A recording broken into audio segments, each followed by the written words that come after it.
অপু বিশ্বাস আরও বলেন, সাকিবের সাথে আমার সংসারটা ভালোই চলছিল, আমরা বেশ সুখেই ছিলাম। মাঝখানে কীভাবে বুবলি চলে আসলো, তারপর আমাদের সংসারে আগুন নেমে আসলো, আগুন ধরে গেল। আমাদের সংসার ভাঙার পিছনে বুবলিরও অবদান সবচাইতে বেশি। বুবলি চায় না কেউ সুখে থাকুক।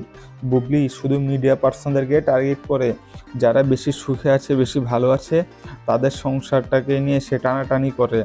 সে চায় না মানে তার সামনে কেউ সুখে থাকুক, ভালো থাকুক। যার জন্য সে আমার সংসারে আগুন লাগিয়েছে। তাকে আমি কখনো মাফ করব না, কখনোই তাকে আমি ক্ষমা করব না। সে কখনো ভালো মানুষ হতে পারে না। সে হলো একটা পচা আলু। সে পচা আলুটা আপনি যেখানেই রাখুন না কেন, জায়গাটা মানে দুর্গন্ধযুক্ত হবেই।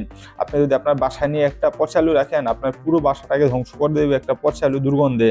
বুবলি হলো ঠিক তেমনই।